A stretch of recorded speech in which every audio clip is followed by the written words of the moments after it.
ये वीडियो से जितने क्वेश्चंस मैं करवा रहा हूँ ये आना है, ये लिख के ले लो, आना ही आना है। अब मैं वो क्वेश्चन बताने जा रहा हूँ जो क्वेश्चन आने के 100% चांस हैं, 101% चांस है। बच्चे कमेंट्स आए कि सर हमने तो कुछ नहीं पढ़ा फिजिक्स, हम कैसे स्कोर करें। तो भाई आप ही लोगों के लिए मैंने ये वीडियो बनाया। हर बच्चे के दिमाग में सिर्फ एक बात चलता है कि सर सिर्फ क्वेश्चन अगर आप दोगे और क्वेश्चन आप करवाओगे तो हमें कितना समझ में आएगा, क्योंकि हमारा तो बेसिक्स बिल्कुल नहीं है। तो उसका भी मैंने एक अच्छा तरीका ढूंढा। बच्चा कहेगा कि सर हमने तो कुछ पढ़ा ही नहीं, हम क्या जानेंगे। मान लो सर आपने करवा भी दिया, हमें क्या समझ में आएगा। ऐसे बच्चों के लिए हमने की कॉन्सेप्ट रखा, हमने स्मार्ट तरीका रखा। मैं चाहता हूं कि आज के लेक्चर के बाद ऑप्टिक्स और मॉडर्न फिजिक्स से कोई क्वेश्चन नहीं हटके लेके आ गया मैं, जिस चीज का आपका इंतजार था कि क्या क्वेश्चन पूछा जाए, क्या पढ़ें जिससे 160 प्लस स्कोर हो सके। तो मैंने लास्ट लेक्चर में आपको स्ट्रेटजी बताया था कि ये चीजें कर लीजिए और आप 160 प्लस स्कोर कर सकते हो। अब जो बात मैं बताने जा रहा हूं ये बहुत ध्यान से सुनना। अब मैं वो क्वेश्चन बताने जा रहा हूं जो क्वेश्चन आने के 100% चांस हैं, 101% चांस है कि इस साल नीट में आ सकता है। मैं वो क्वेश्चंस, कुछ क्वेश्चंस आपको डिस्कस करने जा रहा हूं, बस जिसको इतने ही करके बच्चे, सिर्फ इतने करके आप 160 प्लस स्कोर कर सको। तो उस सीरीज का हम पहला वीडियो आज लेके आए हैं, इसको सेक्शन ए नाम दे रहा हूं।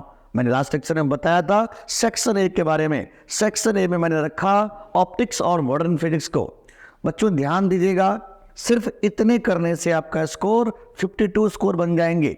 सिर्फ इतने ही करने से आपको 12 से 13 क्वेश्चन बन जाएगा और 12 से 13 क्वेश्चन सॉल्व होते ही आपका स्कोर मैक्सिमम से मैक्सिमम 52 स्कोर सिर्फ इन्हीं में हो जाएगा। तो आज के लेक्चर में हम यही तीनों के बारे में जानेंगे, रे ऑप्टिक्स, वेव ऑप्टिक्स और मॉडर्न फिजिक्स। रे ऑप्टिक्स में इस सारे के टेक्निक्स बताएंगे, वेव ऑप्टिक्स में भी इसके टेक्निक्स बताएंगे और मॉडर्न फिजिक्स में भी इसके टेक्निक्स बताएंगे। बिल्कुल अच्छे से एंजॉय करना। अब देखो दिक्कत क्या है, हर बच्चे के दिमाग में सिर्फ एक बात चलता है कि सर सिर्फ क्वेश्चन अगर आप दोगे और क्वेश्चन आप करवाओगे तो हमें कितना समझ में आएगा, क्योंकि हमारा तो बेसिक्स बिल्कुल नहीं है। तो उसका भी मैंने एक अच्छा तरीका ढूंढा। मैंने कहा कि किस तरीके का क्वेश्चंस आएगा, किस टाइप के क्वेश्चंस आएगा, उसके क्या की कॉन्सेप्ट्स होंगे, क्या चीज़ हम बच्चों को सिखा दें कि सिर्फ उतना ही सीखने के बाद, सिर्फ उतना सीखने के बाद वो सारे टेक क्वेश्चंस बनते चले जाए। मान के चलो कि मैंने जो क्वेश्चंस दिया, क्वेश्चंस तो वही थे, हमारे बच्चे ने आंसर्स रट लाया। अब आंसर्स तो रट गया, लेकिन मान लो वहां पर डाटा चेंज हो गया, फिर क्या करोगे? है कि नहीं? ये बात है कि नहीं? मान लो वहां पर थोड़े लैंग्वेज चेंज रहे, डाटा चेंज रहे, लेकिन ऐसा संभावनाएं कम होगा। जो मैं क्वेश्चंस आपके सामने रख रहा हूं उसमें ये चांस कम होंगे कि डाटा भी चेंज हो जाए। आप ध्यान रखना, इस वीडियो को बहुत संभाल के रखना। ऐसा संभावनाएं बहुत कम है, बहुत बहुत बहुत कम है कि ऐसा हो जाए। इसलिए आपके लिए मैंने क्या सोचा, कई बच्चे कमेंट्स आए कि सर हमने तो कुछ नहीं पढ़ा फिजिक्स, हम कैसे स्कोर करें। तो भाई आप ही लोगों के लिए मैंने ये वीडियो बनाया। जो बच्चे फिजिक्स पढ़ लिए हैं उसके लिए जरूरत नहीं है। हम तो चाहते हैं कि उन बच्चों को उठाए जिसने बिल्कुल फिजिक्स नहीं पढ़ा, जिसको फिजिक्स से डर था, वो कैसे स्कोर करेंगे, वो कैसे एमबीबीएस सीट लेंगे। ऐसे बच्चों के लिए मैंने स्पेशली वीडियो बनाया ताकि ज्यादा से ज्यादा बेनिफिट पूरे इंडिया को हो, हमारे सारे बच्चे अच्छे से अच्छे स्कोर कर सके। तो इसीलिए मैंने हर टॉपिक का जो भी क्वेश्चंस आए उसे की कॉन्सेप्ट बताने की कोशिश किया। अब जैसे आप यहाँ पर देखो, मेरे सामने इस तरीके का क्वेश्चंस आया। अब जब पावर के क्वेश्चंस आएंगे, ध्यान सुनिएगा, जब पावर के क्वेश्चंस आएंगे, जब फोकल लेंथ के क्वेश्चंस आएंगे, सीधा मैं क्वेश्चंस कराऊंगा तो आपको ज्यादा बेनिफिट नहीं होगा। बच्चा कहेगा कि सर हमने तो कुछ पढ़ा ही नहीं, हम क्या जानेंगे। मान लो सर आपने करवा भी दिया, हमें क्या समझ में आएगा। ऐसे बच्चों के लिए हमने की कॉन्सेप्ट रखा, हमने स्मार्ट तरीका रखा, स्मार्ट ट्रिक रखा कि बच्चे ऐसे क्वेश्चंस को कैसे एंजॉय करेंगे। तो बहुत बारीकी से समझना, थोड़ी लेंदी वीडियो हो सकता है। मैंने 7 घंटे के जो वीडियो थे मैंने उसको 2 पार्ट में कट कर दिया है। इसलिए कट कर दिया मेरे बच्चे, ये सेक्शन ए की वीडियो 2 पार्ट्स में आपको मिलने जा रहे हैं। क्यों मिलने जा रहे हैं जरा ध्यान सुनिएगा, क्योंकि 7 घंटे की वीडियो आप लोग बोर हो जाओगे, आप लोग लगेगा कुछ ज़्यादा ही वीडियो हो गया। इसलिए मैं इसको 2 दिन में आपको भेजूंगा, जैसे आज मैं भेज रहा हूँ और फिर कल शाम को फिर मैंने अपलोड कर दूंगा। तब तक इसको तैयार कर देना, क्योंकि 7 घंटे की डायरेक्टली वीडियो भेजने के बाद ज़्यादा कंफर्टेबल फील नहीं करोगे, ज़्यादा प्रेशर में आ जाओगे। इसलिए मैंने इसी वीडियो को 2 पार्ट्स में कट कर दिया है। 2 पार्ट्स में इसलिए कट कर दिया कि कुछ पार्ट्स आज पढ़ लीजिए और यही वीडियो सेक्शन 1 का ही कुछ पार्ट्स कल पढ़ेंगे आप लोग। तो चलिए बिना कुछ बातें किए हम लोग टॉपिक पे आते हैं, टॉपिक पे बात करते हैं, क्योंकि बातें करने से काम तो चलने वाला नहीं है बच्चों। तो चलिए अब इसके जो कोर कॉन्सेप्ट हैं इसको समझाने की मैं कोशिश करूंगा। इसे कोर कॉन्सेप्ट ये है कि this is a lens maker formula type problem. अभी लेंस मेकर फार्मूला आपने पढ़ा था कि भाई यही है एक लेंस, इसका रिफ्रैक्टिव इंडेक्स μ2, बाहर का रिफ्रैक्टिव इंडेक्स μ1, ये R1 ये R2। आपने क्या जाना था बच्चों कि लेंस मेकर फार्मूला होता है 1/f इज μ2/μ1 -1 1/R1 -1/R2। बस याद रहे कि ये जो R है, ये जो रेडियस देख रहे हो आप, इसके पीछे साइन स्कीम है, साइन कन्वेंशंस है। आपको साइन कन्वेंशन को तो ध्यान रखना ही पड़ेगा। अगर आपने साइन कन्वेंशन ध्यान नहीं रखा तो दिक्कत करोगे। इंसिडेंट रे के डायरेक्शन को पॉजिटिव और अपोजिट वाले को नेगेटिव, इतना ही साइन कन्वेंशंस के रूल्स होते हैं। इतना ही ध्यान देना होगा कि अगर लाइट इधर जा रहा है तो उधर वाला पॉजिटिव, अगर लाइट इधर से आ रहा है इधर वाला पॉजिटिव, बस इतना ही ध्यान रखना है बच्चों। अब यहां पर आप एक बात और जानते हो, इसी को कहते हैं पावर। क्या कहते हैं बच्चों? पावर। अब मैं थोड़ा सा आपको समझाने की कोशिश करूंगा कि इस टाइप की बातों में हमें क्या क्या बातों को ध्यान देना चाहिए। आपके सामने जब हम क्वेश्चंस करवाएंगे मेरे बच्चे, यकीन मानिए आपके सामने 3 ही वैरायटी के प्रॉब्लम्स होंगे, सिर्फ 3 वैरायटी के, सिर्फ 3। याद रखना, एक ये और एक ये। कोई भी क्वेश्चंस आएगा तो इसके रूप 3 ही होंगे, या तो ऐसा लेंस दिखाई देगा, या ऐसा लेंस दिखाई देगा, या ऐसे लेंस दिखाई देगा। मैं इसका नाम बाई कॉन्वेक्स, प्लेनो कॉन्वेक्स और प्लेनो कॉन्केव। मान लीजिए ये म्यू है, ये 1 है, ये म्यू है और ये 1 है, ये म्यू है, ये 1 है। ध्यान सुनिएगा। मान लीजिए इसका रेडियस R1, ये भी दोनों का रेडियस सेम दे दिया मैंने। मान लीजिए इसका रेडियस R है, इसका भी रेडियस R है। अब ये प्लेन सरफेस है तो रेडियस इन्फिनिटी। एक बार मैं इसका फोकल लेंथ जानने की कोशिश करूंगा इस फॉर्मूला को यूज करते हुए। इसका फोकल लेंथ क्या बोलने वाले हैं आप? 1/f1 is μ2/μ1। μ2 का काम ये करेगा, μ2 काम ये करेगा, μ1 काम बाहर का करेगा। तो μ/1 -1 इंटू, अब ध्यान दीजिएगा साइन कन्वेंशन, 1/r, चूंकि लाइट ऐसे जा रहा है तो इसका R इस तरफ होगा, तो ये R पॉजिटिव और ये R नेगेटिव, क्योंकि लाइट ऐसे जाएगा तो ये R नेगेटिव। ध्यान दीजिएगा, लाइट ऐसे जा रहा है तो ये R पॉजिटिव और ये R नेगेटिव, क्योंकि लाइट ऐसे जा रहा था, इसका R इस तरफ है। तो बस करना कुछ नहीं था। ये हो गया बच्चों इसका फोकल लेंथ f1 का। और ये कितना हो गया बच्चों? Mu -1 into 2/r। बस इस तरीके से इसका फोकल लेंथ निकाल लिया। ऐसे इसका फोकल लेंथ कैसे निकालोगे?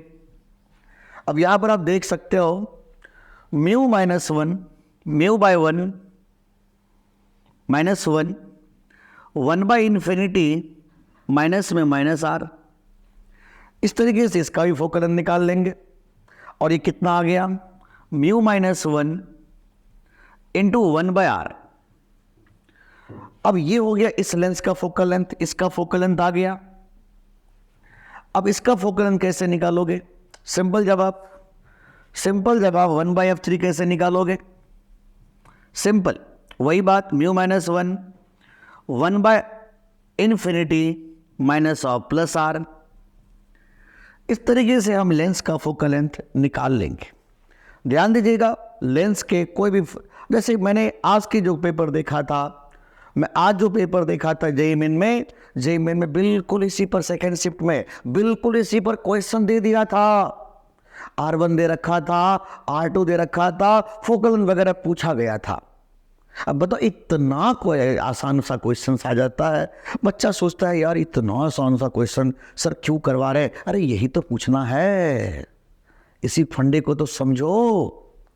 अच्छा अब देखो, अब इस लेंस को अगर हम किसी मीडियम में पुट करेंगे, ध्यान देना, इस लेंस को अगर हम किसी मीडियम में पुट करेंगे तो क्या कहानी बनेगा, जरा उसके कोर कॉन्सेप्ट बता देता हूं।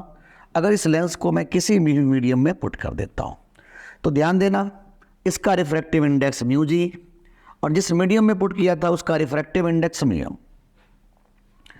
तो मैं एक फार्मूला लिख रहा हूं, उसको बस ध्यान देना कि एफ एम बाई एफ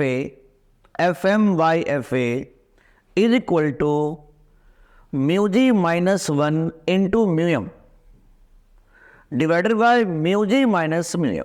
बस इतना ही काम अपने को करने हैं। F M by F A, अब मैं सारे बात बताता हूं एक चीज क्या है। F M by F A is mu G minus 1 into mu M divided by mu G minus mu M. F M हो गया फोकल लेंथ इन मीडियम। अगर मैं इस लेंस को किसी मीडियम में प्लेस करूंगा तो इसका फोकल लेंथ क्या होगा। एफ ए क्या होगा बच्चों, फोकल लेंथ इन एयर, कि मान लो इसको हवा में रखता हूं तो इसका फोकल लेंथ क्या होगा। तो बस इसको याद रखिएगा। और आप तो जानते हो पावर जो होता है वो रेसिप्रोकल ऑफ फोकल लेंथ होता है। तो मैं कह सकता हूं कि this is power in air by power in medium is equal to ये रहा। बस इसको याद रखिए और क्वेश्चन से एंजॉय करिए, यही की कॉन्सेप्ट थे। ऐसे क्वेश्चंस के लिए यही की कॉन्सेप्ट होते हैं, इतना ध्यान रखो। अब देखो कैसे एंजॉय करेंगे क्वेश्चन के साथ। हर क्वेश्चन का मैं ट्रिक्स और जो भी टेक्निक्स होता है, जो भी इसके फंडा होता है, वो आपको सिखाता जाऊंगा और टॉपिक को आगे बढ़ाता चला जाऊंगा। तो चलिए आगे बढ़ते हैं। अब सीधा क्वेश्चन की तरफ आते हैं, सीधा पहले क्वेश्चन की तरफ आते हैं। बच्चों आपके सामने क्वेश्चन पेश है, the power of a lens. The power of a lens, एक लेंस है, बाइकॉन्वेक्स लेंस है, इसका पावर दे रखा है। कितना पावर दे रखा है मेरे बच्चे, 5/4। 1.25 का मतलब 5/4। इतना डायोप्टर इसका पावर दे रखा है। In a particular medium refractive index of lens is 1.5। मतलब इसका जो रिफ्रैक्टिव इंडेक्स दे रखा है वो दे रखा है 1.5। Okay, and radius of curvature is 0.2 and 0.4। ये सारी बात आपको दे रखा है कि इसका जो रेडियस ऑफ कर्वेचर है वो है 0.2 और 0.4। क्यों लिखा मैंने 0.2, बिकॉज हमें पावर का जो यूनिट होता है वो डायोप्टर होता है। ध्यान दीजिए, पावर का यूनिट क्या होता है, डायोप्टर। अब प्रॉब्लम क्या है, ये फोकल लेंथ मीटर में होना चाहिए था, इसलिए सारे टर्म्स को हम मीटर में कन्वर्ट करने की कोशिश करेंगे। अब यहाँ पर आप देखो, मैंने यहाँ 20 सेंटीमीटर दिया और यहाँ 40 सेंटीमीटर दिया।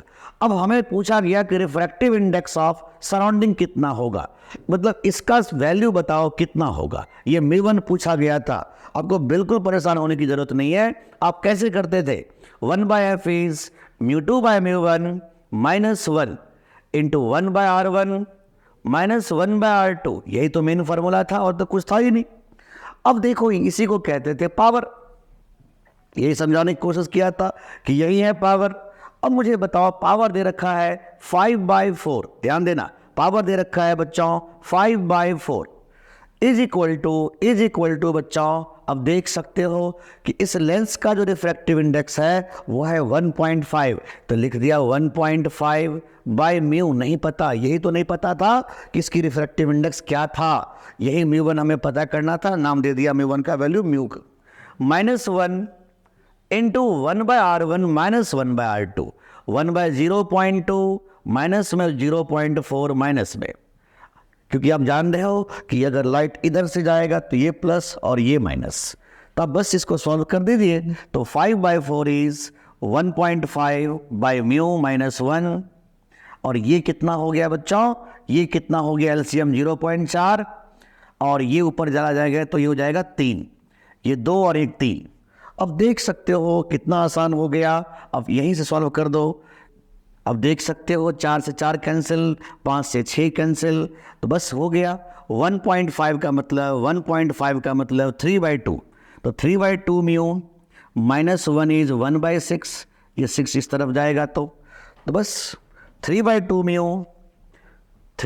म्यू इज 7/6, 3/2 म्यू इज, ये 1 इस तरफ जाएगा तो 7/6.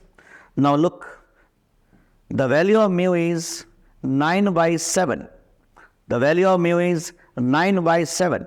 बस ये रहा आंसर इसका.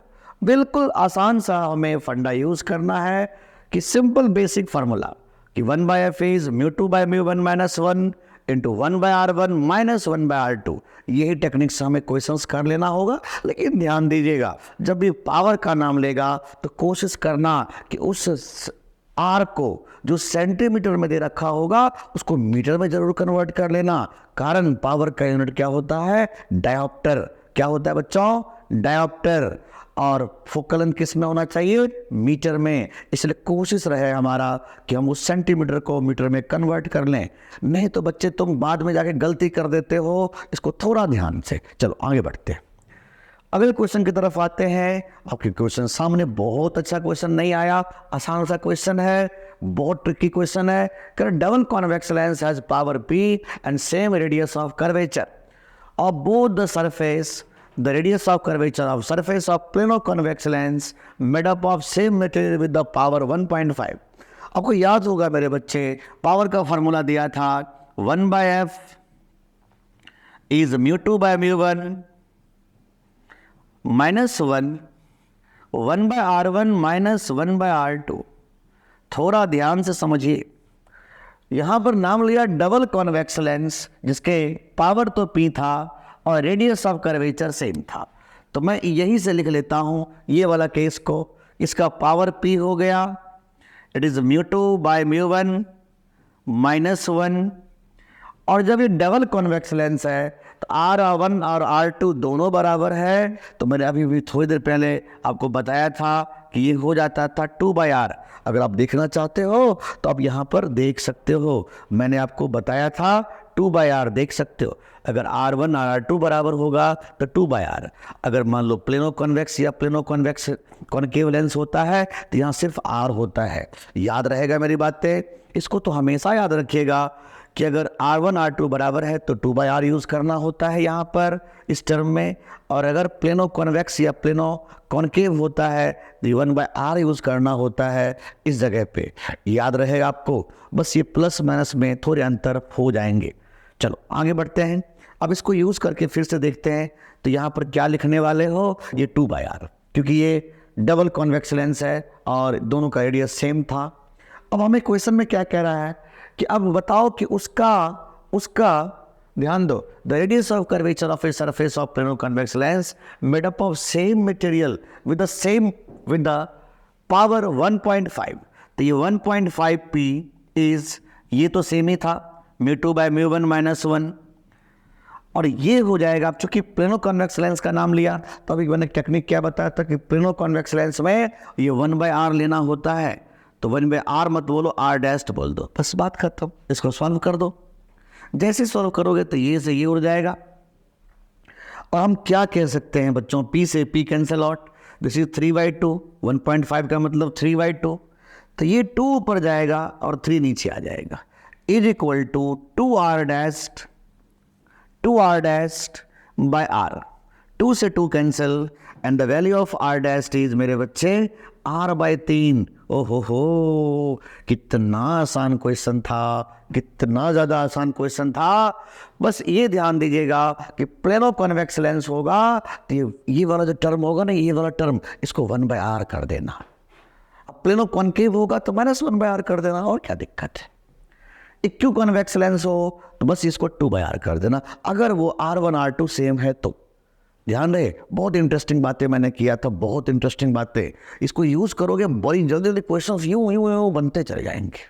याद रहेगा बातें. चलो नेक्स्ट क्वेश्चन की तरफ देखते हैं. आपके सामने ये क्वेश्चन आया. The refractive index of converging lens is 1.4. What is the focal length of this lens if it is placed in a medium of same refractive index? ओहो, अब भी सिखाया था कि अगर इस लेंस को किसी मीडियम में प्लेस करेंगे, अगर इस लेंस को किसी मीडियम में प्लेस करेंगे तो क्या होता था फोकल लेंथ? तो आपका जवाब था FM/FA is μg - 1 into medium. Divided by mu G minus mu M. अब ये म्यू जी म्यू एम क्या क्या था, आपको अभी भी करवाया था, ये था ग्लास का रिफ्रैक्टिव इंडेक्स जो भी था या जिस चीज का बना होगा, और ये था मीडियम का रिफ्रैक्टिव इंडेक्स। बस नॉट सॉल्व इट, सिंपल जवाब। भाई जब म्यू जी और म्यू एम बराबर है तो दिस टर्म इज जीरो। अब आप कह सकते हो कि F M by F A is something upon zero, something upon zero. तो भाई जरा बताओ, समथिंग अपॉन जीरो का मतलब ये तो टर्म ही हो गया इन्फिनिटी। तो मैं फोकल लेंथ इन मीडियम क्या बोलने वाला हूं, इन्फिनिटी।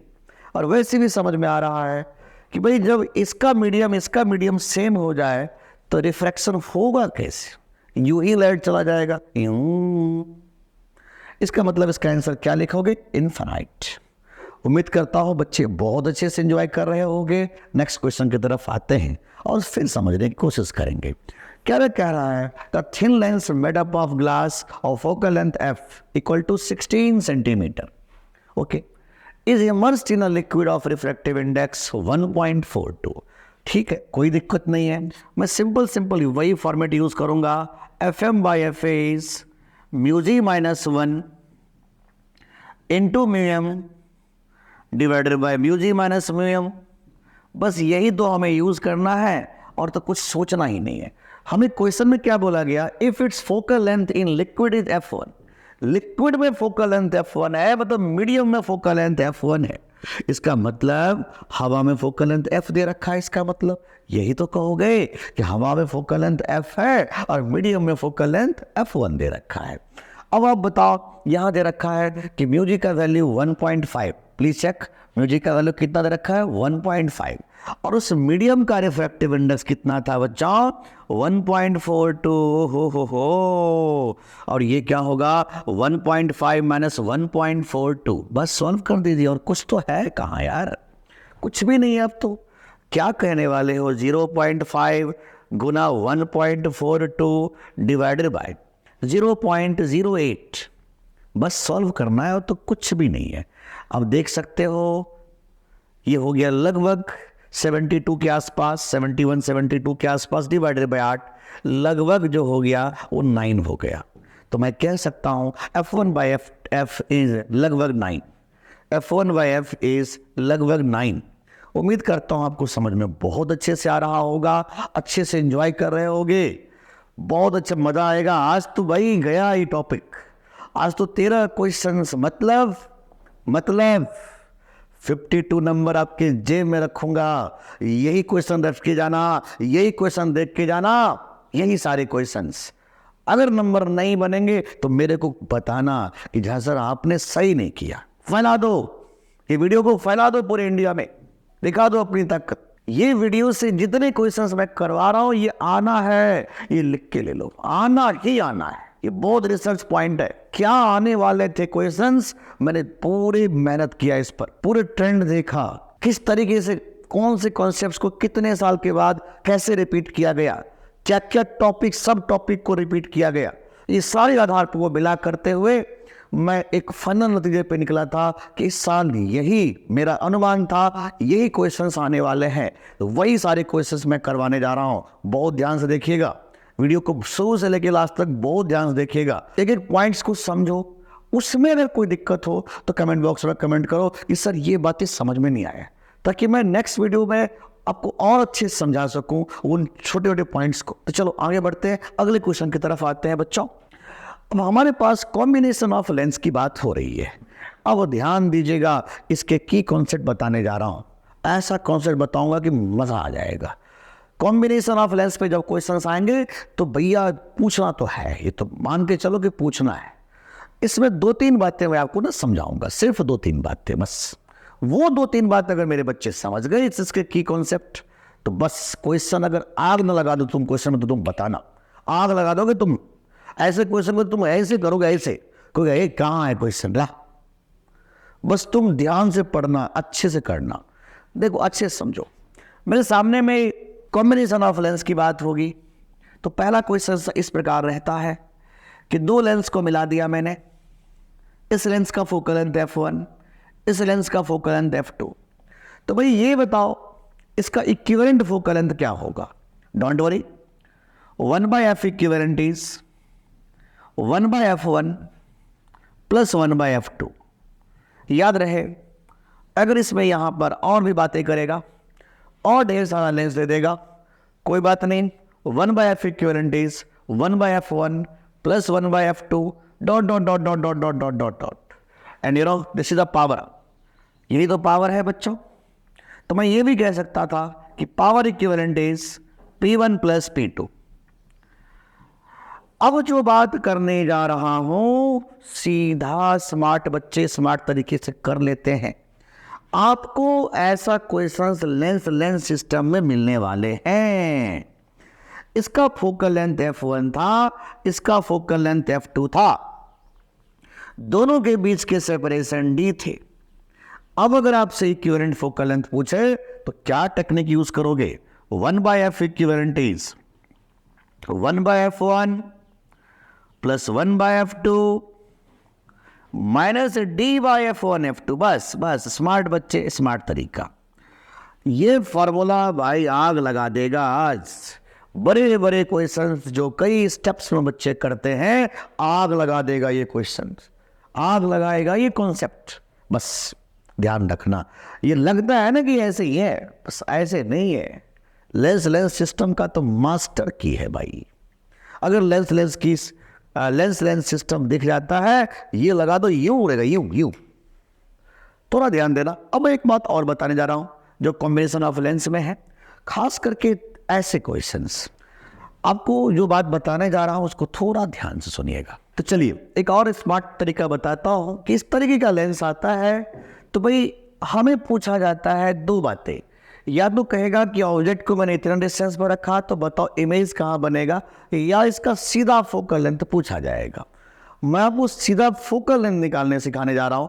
थोड़े ध्यान दीजिए, आपको बस ये फॉर्मेट यूज करना है। μ2 by v minus μ1 by u is μ2 minus μ1 by r। याद रखिए जो मैं बोलने जा रहा हूं, ये हमारा लेफ्ट हैंड साइड है और ये हमारा राइट हैंड साइड है। ध्यान दीजिएगा, जो बातें सिखा रहा हूं उसको थोड़ा ध्यान से सुनना। अब क्या करो, एक डब्बे में इसको बंद कर दो। आप इसको एक डब्बे में बंद कर दो भैया। ये देखो, ये हमारा डब्बा है। बस ये डब्बा हो गया।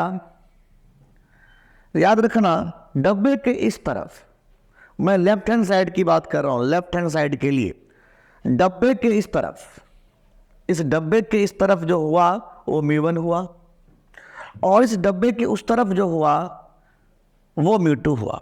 बोलो याद रहेगा मैं क्या बोल रहा हूं? समझ रहे हो बात? डब्बे के इस तरफ, डब्बा ये रहा, लेफ्ट हैंड साइड के लिए, इसके लिए हम बात कर रहे हैं। डब्बे के उस तरफ μ2 हो गया और डब्बे के इस तरफ μ1 हो गया। ये सिर्फ बात कर रहा हूं लेफ्ट हैंड साइड के लिए। तो बताइए, अगर हमें मान के चलो, अगर हमें पूछा जाता है इसका फोकल लेंथ, तो क्या करो, ऑब्जेक्ट को इन्फिनिटी से भेज दो, इमेज अपने आप फोकस पे बन जाएगा। यही तो रूल होता है। तो भाई हमें करना क्या है, लेफ्ट हैंड साइड का इक्वेशन लिख देना है। बोलो μ2 का वैल्यू कितना? 1 बाई इमेज मतलब फोकल लेंथ। ये फोकल लेंथ कब हुआ? जब हमने ऑब्जेक्ट को इन्फिनिटी से भेजा था। माइनस μ1 का काम कौन करेगा, जल्दी बताओ? ये डब्बे के इस तरफ μ1 है, मतलब 1, ये भी 1 है, बाई इन्फिनिटी। अगर ऑब्जेक्ट को इन्फिनिटी से भेजोगे तो इमेज कहाँ बनेगा? फोकस पे। इज इक्वल टू, अब शुरू करता हूं मैं राइट हैंड साइड। अब मैं शुरू करने जा रहा हूं राइट हैंड साइड। सुनते जाना। लाइट पहली बार में 1 से μ1 में आया तो लिखो μ1 माइनस 1, बिल्कुल सही बात। अगर लाइट 1 से μ1 में आया, अब राइट हैंड साइड के लिए लिखने जा रहा हूं इक्वेशंस।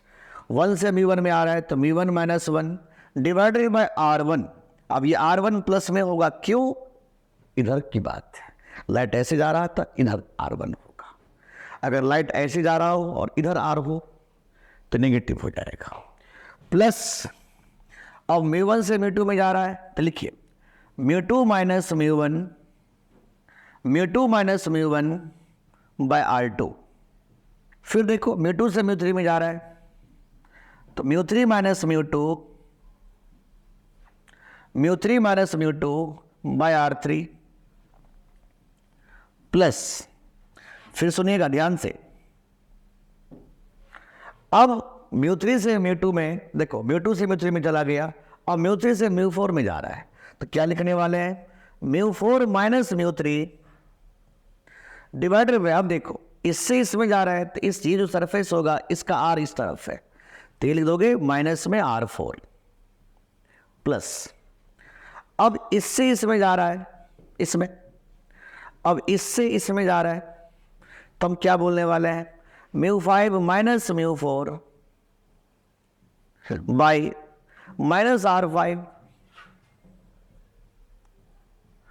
प्लस प्लस, अब देखो ध्यान से μ4 से μ5 चला गया, अब μ5 से 1 में जा रहा है तो 1 माइनस μ5 बाय r6, लेकिन माइनस में, बस इसको सॉल्व कर दीजिए और फोकल लेंथ निकाल लीजिए, बस यही तरीका होता है। नीट के 2024 में हो सकता है इस पे क्वेश्चन आए, क्योंकि देखो नीट 2023 में भी इस प्रकार से क्वेश्चन डिजाइन किया गया है। कैसा क्वेश्चन डिजाइन किया गया है मैं बताने जा रहा हूं। नीट 2023 में इस कॉन्सेप्ट पर एक क्वेश्चन दे दिया गया था सेक्शन बी में, आपको याद होगा सेक्शन बी में एक क्वेश्चन ऐसा ही आया हुआ था नीट 2023 में। क्या था सुनो, इस तरीके का क्वेश्चन था, आपको याद होगा। यस सर याद आ गया, यहां डाटा कुछ लिखा हुआ था और फोकल लेंथ पूछ दिया था, कोई दिक्कत वाली बात नहीं है। अब ऐसे समझो, अगर इसका फोकल लेंथ मैंने पूछा तो क्या करो, लाइट को इन्फिनिटी से भेज दो, लाइट को इन्फिनिटी से भेज दो, फाइनल इमेज जहां बनेगा वही फोकस होगा, फाइनल इमेज जहां बनेगा वही फोकस होगा बच्चों। तो भाई मैंने ऐसा सोचा कि लाइट इन्फिनिटी से आ रहा है, तरीका क्या होगा, हमारा तरीका तो वही है, μ2 by v minus μ1 by u is μ2 minus μ1 by r. अब प्रॉब्लम ये है, फिर से वही बात करेंगे हम, डब्बा छोड़ना नहीं यार, ये डब्बा है, देख ये डब्बा है, डब्बा के इस तरफ μ1 और डब्बा के इस तरफ μ2 for LHS left hand side के लिए। तो भाई लेफ्ट हैंड साइड का इक्वेशन लिख लेते हैं, μ2 कम कौन करेगा 1, जब कुछ नहीं तो 1 ही है। अब आए 1 बाई f माइनस, अब देखो ऑब्जेक्ट कहां से भेज रहे हो, इन्फिनिटी से, तो 1 बाई इन्फिनिटी, क्योंकि ऑब्जेक्ट इन्फिनिटी से भेजोगे तो इमेज अपने आप फोकस से बनेगा। अब मैं राइट हैंड साइड के लिए इक्वेशन लिखने जा रहा हूं। पहली बार में लाइट 1 से μ1 में आया तो लिख देंगे μ1 माइनस 1 बाई इस सरफेस, ये प्लेन सरफेस है जिसका रेडियस कितना होता है इन्फिनिटी, प्लस अब लाइट μ1 से μ2 में जा रहा है तो μ2 माइनस μ1, देखो ध्यान से μ2 माइनस μ1 और ये r1 प्लस में r1 प्लस, अब लाइट किधर जा रहा है μ2 से μ3 में, क्या बोलने वाले हो, μ3 माइनस μ2 बाय r2 माइनस में r2, क्योंकि अंदर की बात है, लाइट ऐसे जा रहा है। अब μ3 से μ1 में जा रहा है तो क्या कहोगे, 1 माइनस μ3 बाय इन्फिनिटी, बस this term is 0, this term is again 0, बस हो गया। ये रहा फोकल लेंथ, इन दोनों को सॉल्व कर दीजिए, आ गया फोकल लेंथ। नीट 2023 में मेरे बच्चे ऐसा ही क्वेश्चन था, बस डाटा दिया हुआ था, ये μ1 का वैल्यू कुछ था, μ2 का वैल्यू कुछ था और μ3 का वैल्यू कुछ था और पूछा था फोकल लेंथ कितना था। भाई ऐसा क्वेश्चन आएगा, यही स्मार्ट तरीका ढूंढना, कोई इधर उधर की बातें मत करना।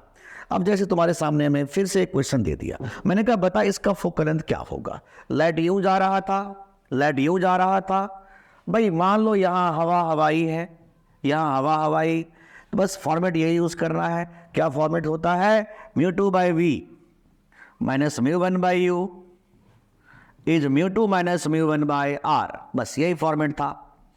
अब आप समझो, मैं डब्बा में बंद किया फिर से इसको, इधर वाला हो गया μ2 LHS के लिए, इधर वाला हो गया μ1, तो मैं क्या बोलने वाला हूं, μ2 काम करेगा 1, तो मैं लिख दिया बच्चा 1 बाई फोकल लेंथ, क्योंकि ऑब्जेक्ट को इन्फिनिटी से भेज रहा हूं मैं, माइनस 1 बाई इन्फिनिटी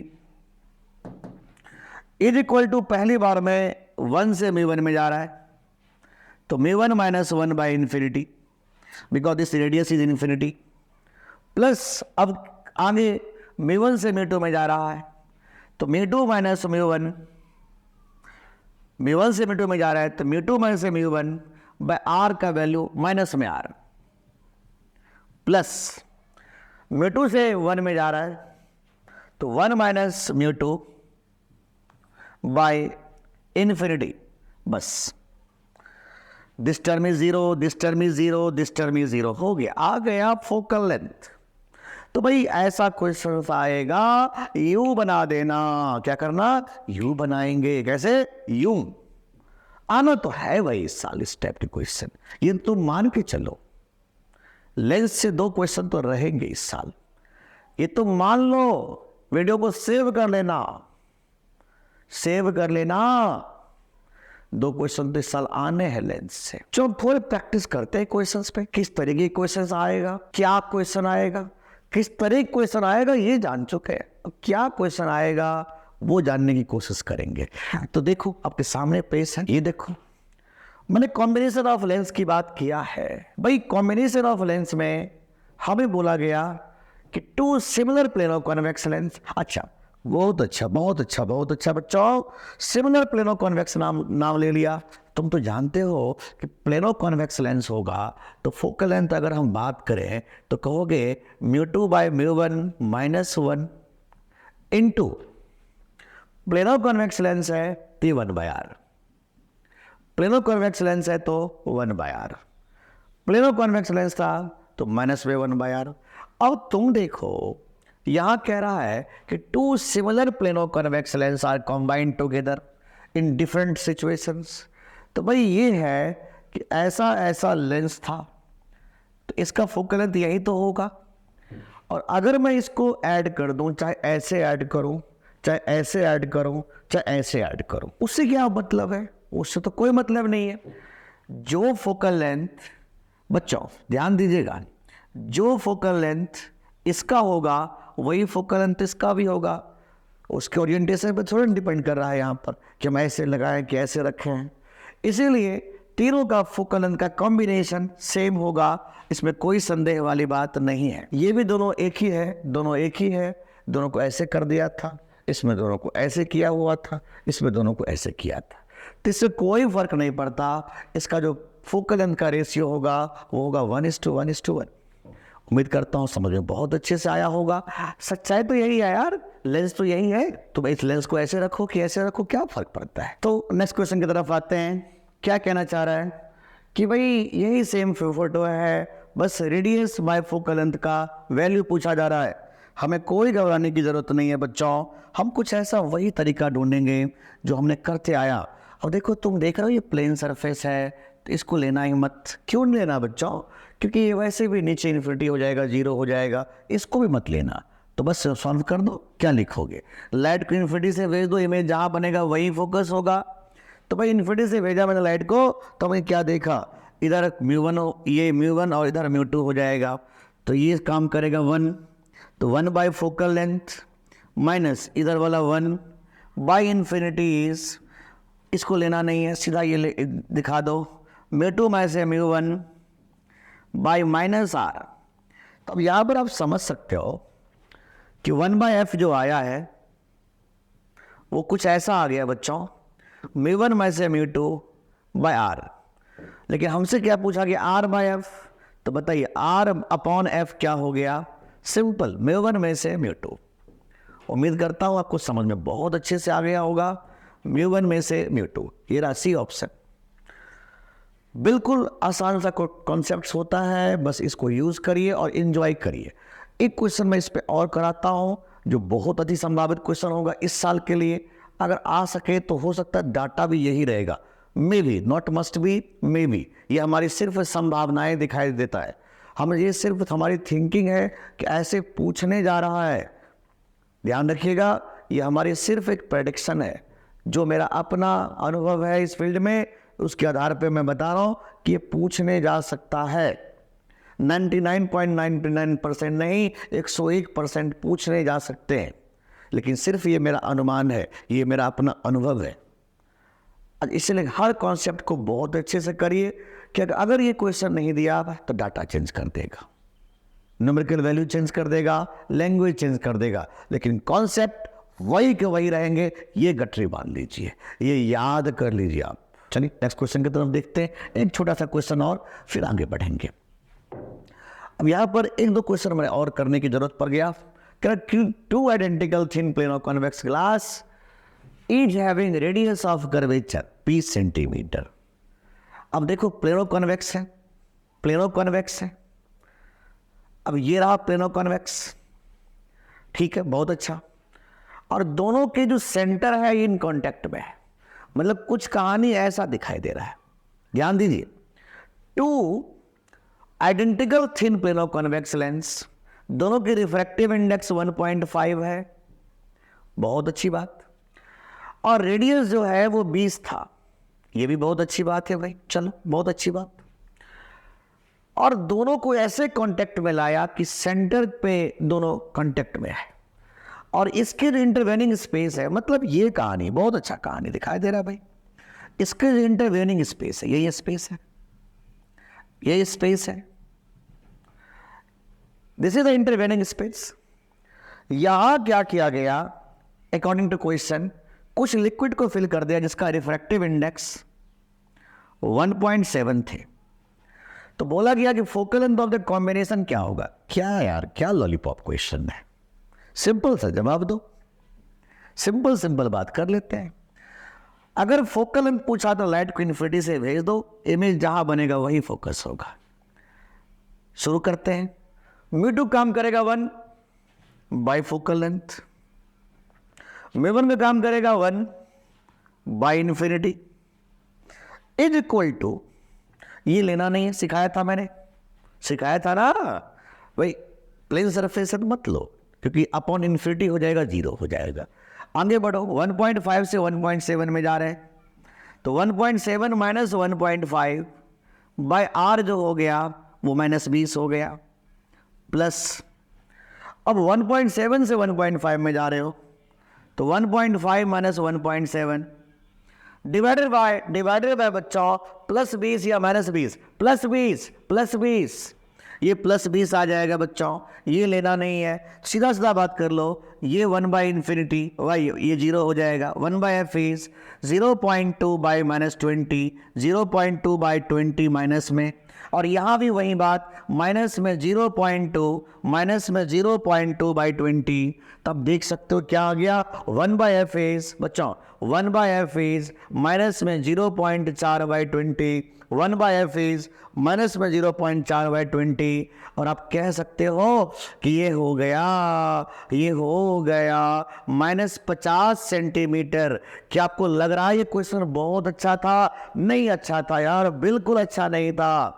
याद रखना, अगर हमसे पूछा जाए फोकल लेंथ, ऐसे क्वेश्चंस में, इस तरह के क्वेश्चंस में कुछ मत करो मेरे बच्चे, ऑब्जेक्ट को इन्फिनिटी से भेज दो, इमेज जहां बनेगा वही फोकल लेंथ होगा, बात खत्म, वही फोकस होगा यार।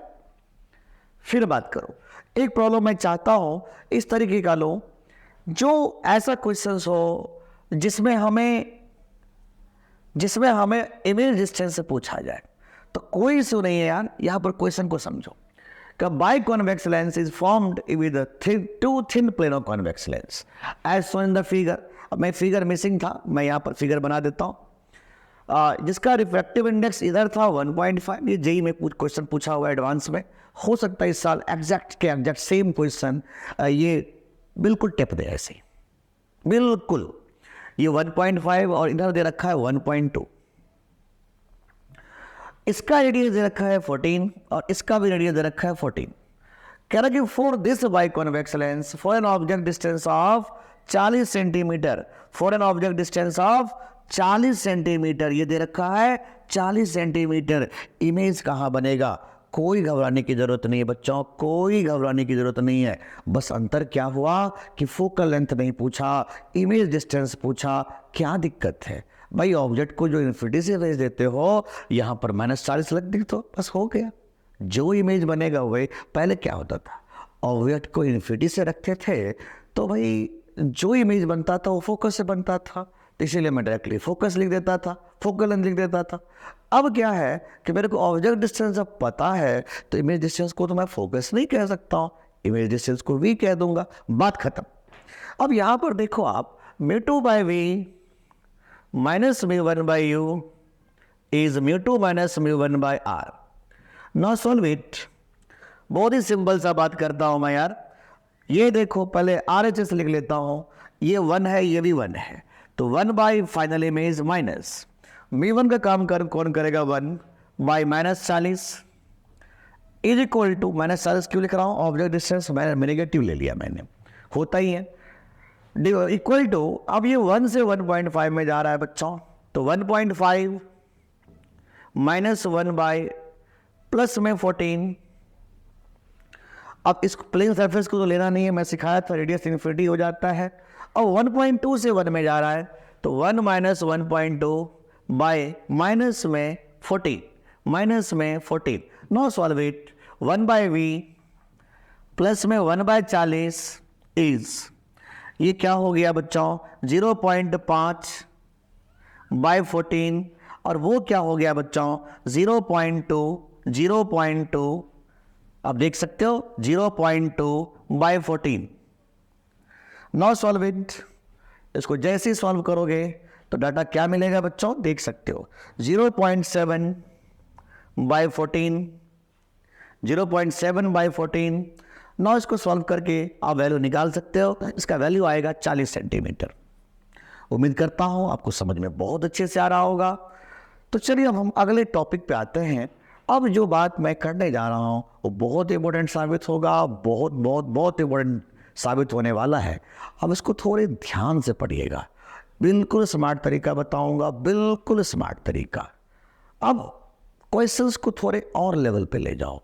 मैं चाहता हूं कि आज के लेक्चर के बाद ऑप्टिक्स और मॉडर्न फिजिक्स से एक भी क्वेश्चन नहीं अटके। ये नहीं किसी को मैं गैस कर रहा हूं वही पूछे, भाई और भी जगह से तुम्हारे सामने कोई क्वेश्चन आए तो तुमसे अटके नहीं।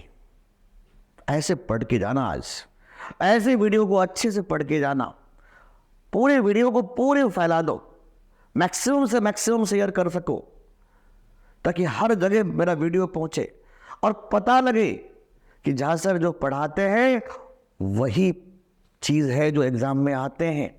आज मैं देख रहा था यार, 4 तारीख, 5 तारीख, 6 तारीख का जो पेपर देखा मैंने, जेईई मेन का, दोनों शिफ्ट का, मैं भी हैरान था यार ये क्या हो रहा है। मैंने 15 सेट बनाया था मॉक टेस्ट, जो जेईई वालों के लिए और नीट वालों के लिए। मैं जो देखा वो देख के हैरान हो गया, हिल गया कि भाई एक सीरियल ऑर्डर से क्वेश्चन दिया था, 4, 5, 6, 7 ऐसे करके क्वेश्चन दिया हुआ था, जिसके न्यूमेरिकल वैल्यूज भी नहीं बदल पा रहे थे।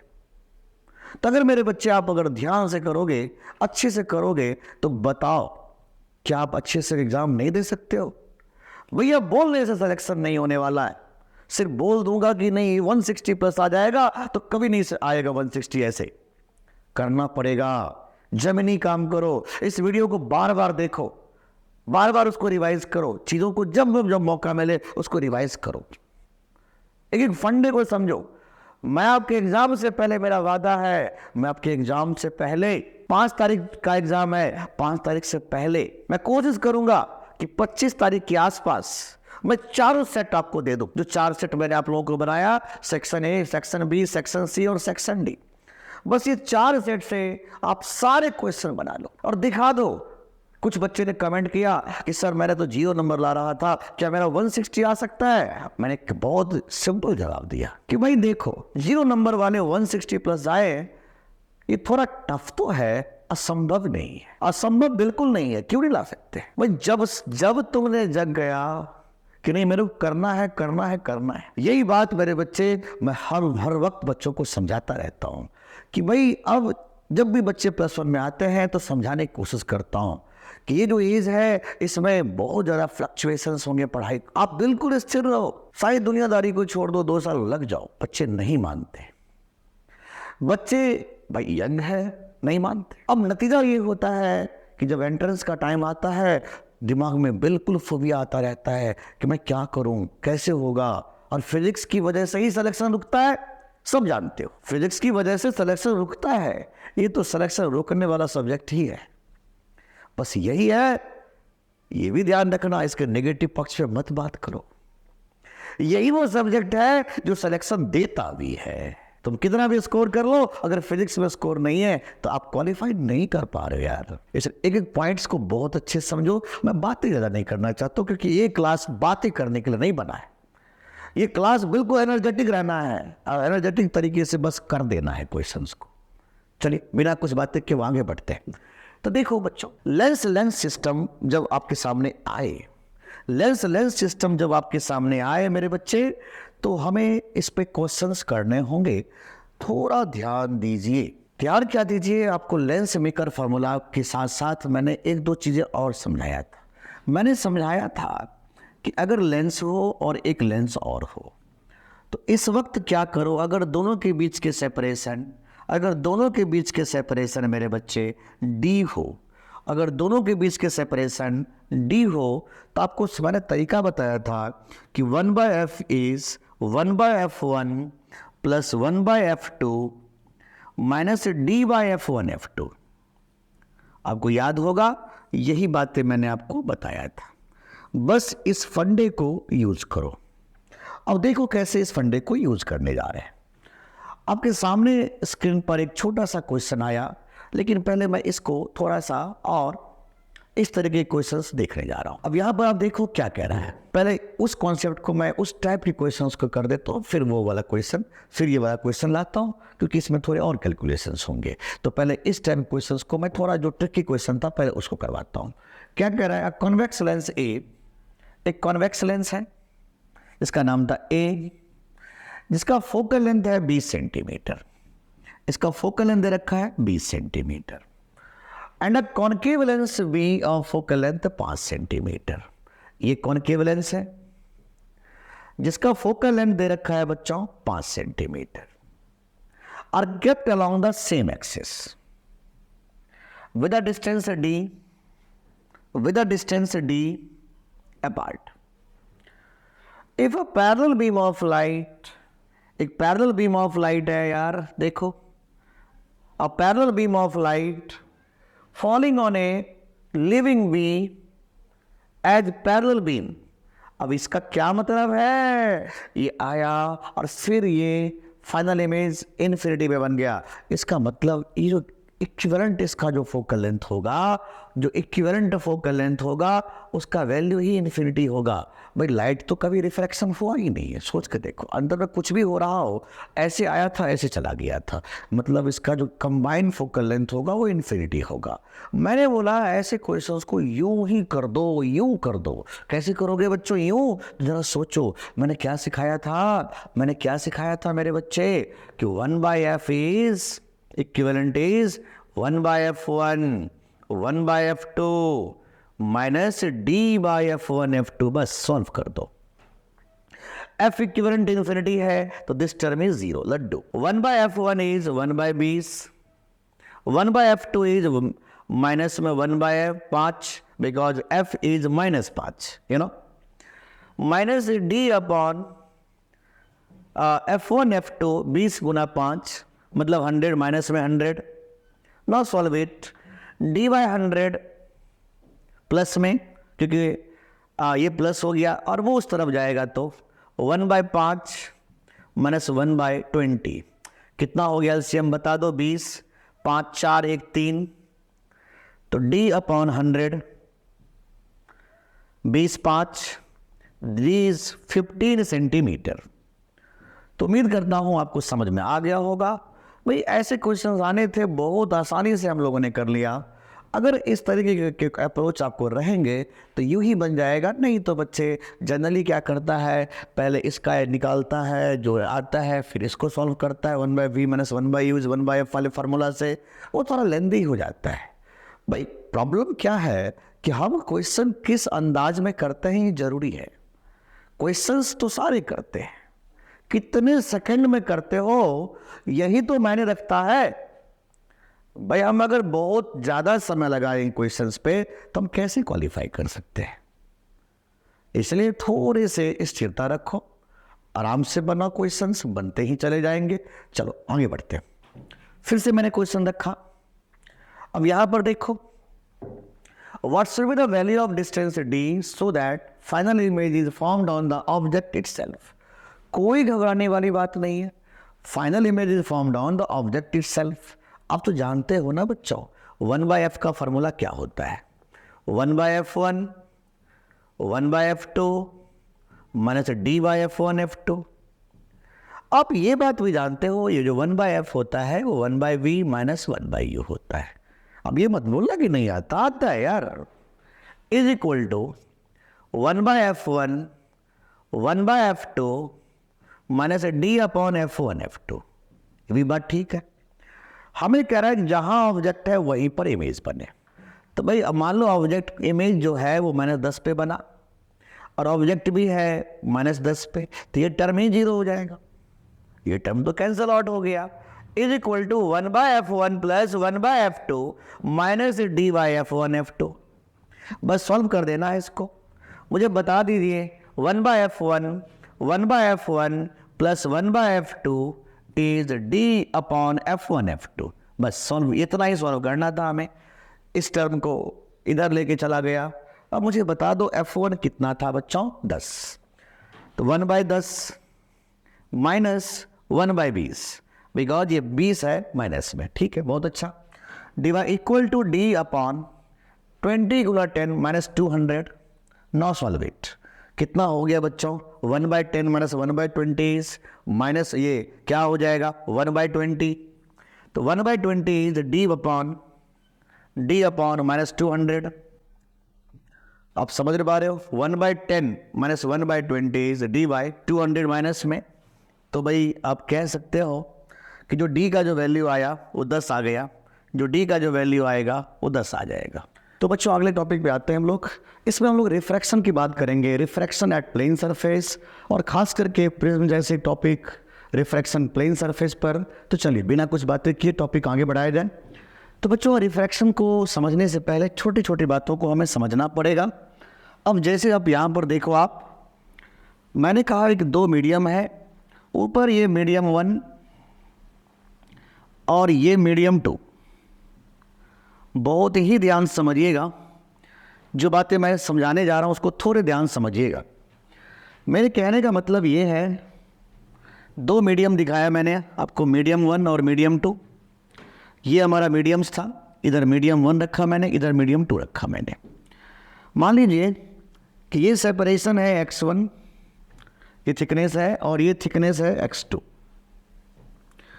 अगर कोई लाइट वेव्स इस तरीके से आता है तो हमें 2-3 बातों को बहुत ध्यान से समझना होगा कि इसका जो ऑप्टिकल पाथ होता है वो हमेशा कांस्टेंट होता है। इसका जो ऑप्टिकल पाथ होगा बच्चों वो हमेशा कांस्टेंट होता है। इसका मतलब बच्चों optical path is always constant, हमेशा कांस्टेंट होता है ड्यूरिंग रिफ्रैक्शन। इसका मतलब ये ऑप्टिकल पाथ को कैसे डिफाइन किए थे? रिफ्रैक्टिव इंडेक्स गुना एक्स। रिफ्रैक्टिव इंडेक्स गुना एक्स को कहते थे ऑप्टिकल पाथ। तो यहाँ पर आप देख सकते हो, यहाँ की रिफ्रैक्टिव इंडेक्स μ1 और यहाँ की रिफ्रैक्टिव इंडेक्स μ2। तो यहाँ की जो ऑप्टिकल पाथ होगा बच्चों वो हो जाएगा μ1 x1 must be equal to μ2 x2। छोटी छोटी बातें हैं बच्चों, हमें ध्यान रखना होगा कि ऑप्टिकल पाथ हमेशा कांस्टेंट होता है। हमें एक बात और ध्यान देना होगा, अगर मैं इसको डिफरेंशिएट कर देता हूँ टाइम के रिस्पेक्ट में, तो ये बन जाएगा μ1 v1 is equal to μ2 v2। जैसे कि आप जानते हो कि एक मीडियम से दूसरे मीडियम में आने पर फ्रीक्वेंसी कभी नहीं बदलता हो। तो आप तो जानते हो वेलोसिटी होता है frequency into wavelength, frequency change होने वाला है नहीं। इसका मतलब velocity proportional to wavelength of light, velocity proportional to wavelength of light. तो मैं कह सकता हूं बच्चों कि μ1 λ1 इज इक्वल टू μ2 λ2। जब इतनी बातें हम समझ लिए थे तो हमें 1-2 बातें और समझ लेना होगा और टॉपिक बस यूं ही क्वेश्चंस बनाते चले जाएंगे। एक चीज़ हमें और ध्यान देना होगा बच्चों कि जब भी कोई लाइट बच्चों कुछ एंगल के साथ आ रहा है, कुछ एंगल के साथ आ रहा है, थोड़े ध्यान समझिएगा। ये एंगल आई है और ये एंगल आर है। यहाँ का रिफ्रैक्टिव इंडेक्स μ1 है और यहाँ का रिफ्रैक्टिव इंडेक्स μ2 है। तो क्या कहना चाहता है रिफ्रैक्शन के लॉज कि जो म्यू गुना साइन थीटा होगा वो हमेशा सेम रहेगा। जो म्यू गुना साइन थीटा होगा फॉर्मेट प्रिंसिपल से वो हमेशा सेम रहता है। इसका मतलब जितना यहाँ होगा बच्चों μ1 साइन आई उतना ही यहाँ पर भी होगा बच्चों μ2 साइन आर। एक बात आपको और समझना चाहिए और ये बहुत इंपॉर्टेंट बातें हैं कि अगर ये पैरेलल सरफेसेज है तो मैं ये नहीं कहना चाहता हूँ कि जितना म्यू साइन यहाँ होगा उतना ही म्यू साइन यहाँ होगा। अगर ये पैरेलल फेस है तो जितना म्यू साइन यहाँ होगा उतना ही म्यू साइन यहाँ भी होगा, उतना ही म्यू साइन यहाँ भी होगा, उतना ही म्यू साइन हर सरफेस पर आप कह सकते हो बराबर होगा। इसका मतलब जितना म्यू साइन यहाँ होगा उतना ही म्यू साइन यहाँ भी होगा, उतना ही म्यू साइन यहाँ भी होगा। ये भी हमें थोड़े ध्यान रखना होगा। और हमें दो बातें और ध्यान रखना चाहिए, ये इसका की कॉन्सेप्ट होगा कि जो वेलोसिटी होता है इलेक्ट्रोमैग्नेटिक वेव का वो अंडर रूट में epsilon are mu r, c upon under root में epsilon are mu r, where c the speed of light.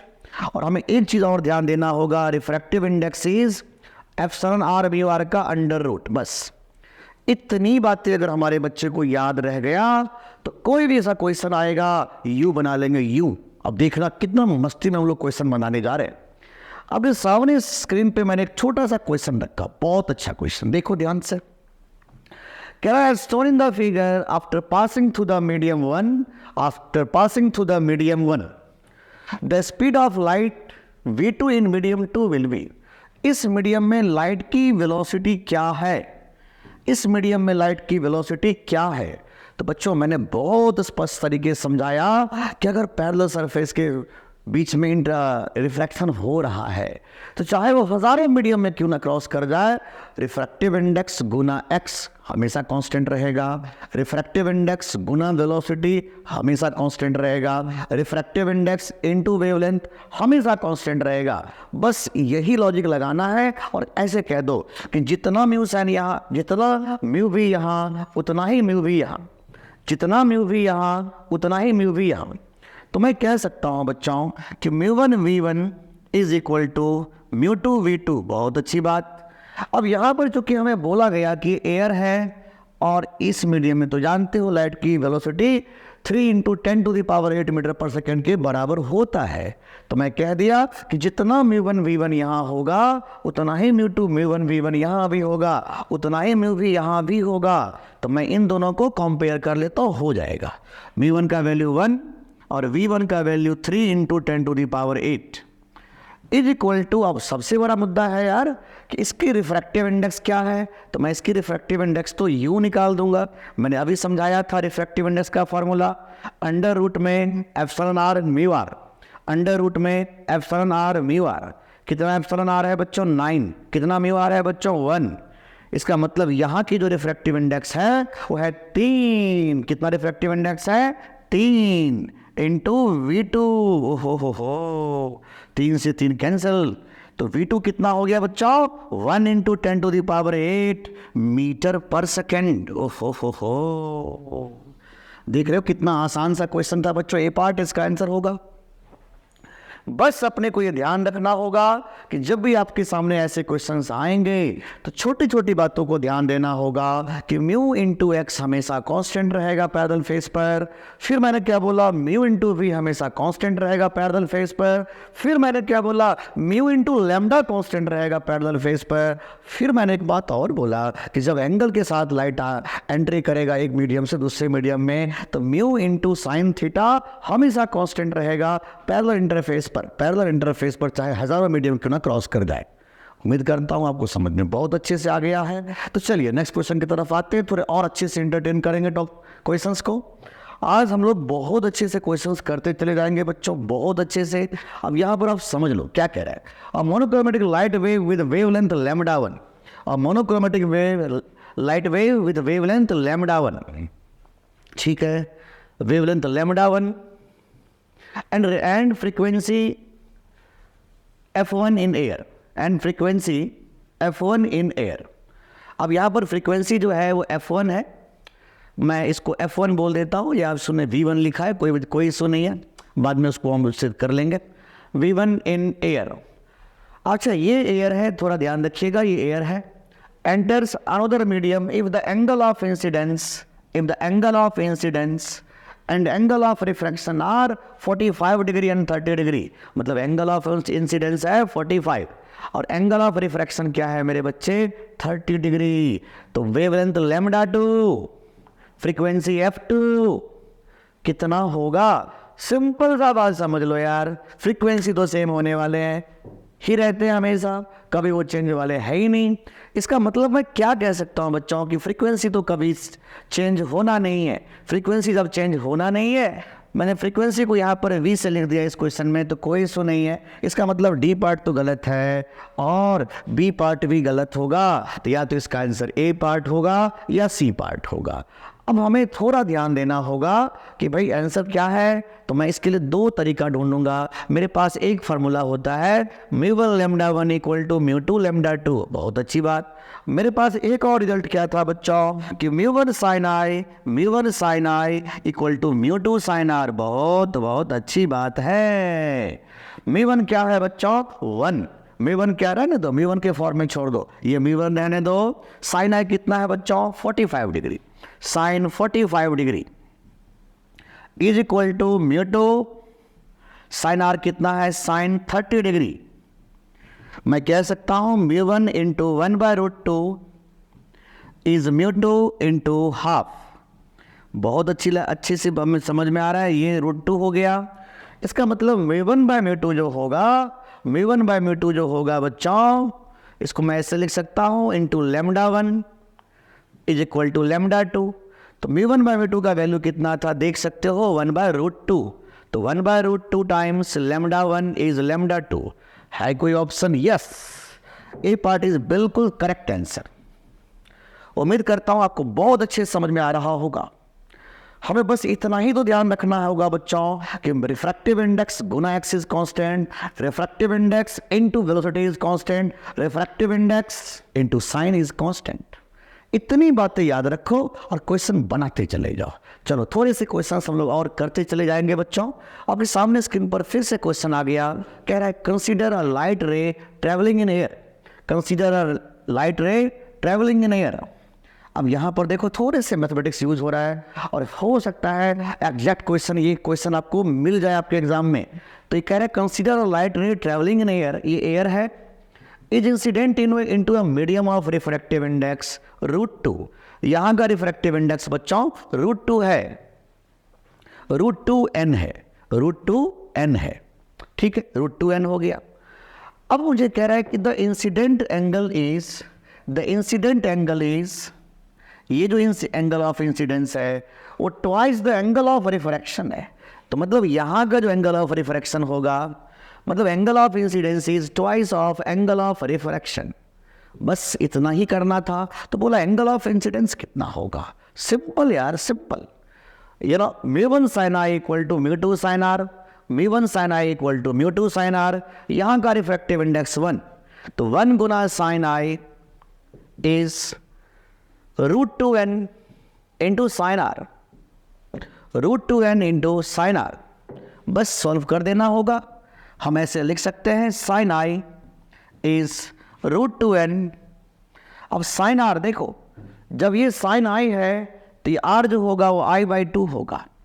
बस छोटा सा काम कर दीजिए आप जानते हो, या थोड़ा सा नीट वाले बच्चे थोड़ा सा ध्यान दीजिए, या हल्का सा मैथमेटिक्स है। मैं साइन i को लिख सकता हूं 2 sin i/2 cos i/2 is √2n sin i/2।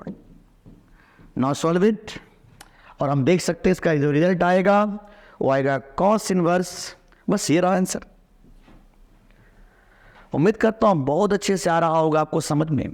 थोड़े समय का अभाव है तो हम थोड़े स्पीडली आज क्वेश्चंस करते चले जाएंगे बच्चों। नहीं, स्पीडली चलेंगे तो कई बच्चे कमेंट्स करेंगे कि सर थोड़ा कम समझ में आ रहा है, तो मैं कोशिश करता हूं थोड़ा स्लो रहूं। मैं ये भी कर सकता हूं कि जो अगले वीडियो आएगा उसको भी 2 पार्ट्स में बांट दूंगा, क्योंकि अगर मैं इतने नहीं करूंगा बच्चों तो फिर आपको खुद दिक्कत होगा, आप 6-6 घंटे 7-7 घंटे की वीडियो नहीं कर सकते हो। तो हम वैसे कोशिश करेंगे कि कल ही सारा वीडियोस आपको फाइनल कर दें ऑप्टिक्स मॉडर्न फिजिक्स से रिलेटेड। फिर भी मैं देखूंगा अगर थोड़ा और बड़ा वीडियो दिख रहा है मुझे, तो मैं कोशिश ये करूंगा कि नहीं, उसको 3 पार्ट में बांट दिया जाए और 3 पार्ट में हम अच्छे से वीडियोस के थ्रू सारे क्वेश्चंस यूं ही करते चले जाएंगे। तो चलो बिना बातें किए हम लोग टॉपिक आगे बढ़ाएं। चलो अगले टॉपिक पे आ जाओ बच्चों। इसमें एक छोटा सा क्वेश्चन दे दिया, फिर से क्वेश्चन दे दिया मैंने कि a ray of light passing through 4 transparent media, it सारे ट्रांसपेरेंट मीडिया है mu1 mu2 mu3 and mu4। The surfaces of all media are parallel. Okay, कोई प्रॉब्लम नहीं। If the emergent ray CD is parallel to incident ray AB, अगर AB और parallel CD है, AB और CD parallel है, तो भैया बताओ इसमें से क्या हो सकता है। क्यों घबरा रहे हो यार, क्यों घबरा रहे हो बताओ। मैंने क्या सिखाया था कि म्यू गुना साइन हमेशा कांस्टेंट होगा। मान लो ये एंगल I है और ये एंगल R है बच्चों, तो मैं कह सकता हूं कि जितना μ1 sin I होगा उतना ही μ4 sin R होगा। भाई तुम तो जानते हो कि म्यू गुना साइन हमेशा कांस्टेंट रहेगा पैरेलल फेस पर। और जैसे ही मुझे बोला कि AB पैरेलल टू CD है, तो AB पैरेलल टू CD मतलब angle I equal to angle R, ये दोनों कैंसिल आउट हो जाएगा और हम कह देंगे μ1 equal to μ4, μ1 equal to μ4। Here option D part, μ1 equal to μ4। एक बार दोबारा समझाता हूँ मैंने क्या किया। लाइट को ऐसे भेजा था, तो हम जानते हैं कि वो चाहे 1000 बार रिफ्लेक्शन क्यों ना करे पैरेलल फेस पर, म्यू गुना साइन हमेशा कांस्टेंट होगा। तो मैंने कहा जितना म्यू साइन यहाँ होगा उतना ही म्यू साइन यहाँ पर होगा। बस इतना ही करना था, म्यू साइन को हमने बराबर कर दिया।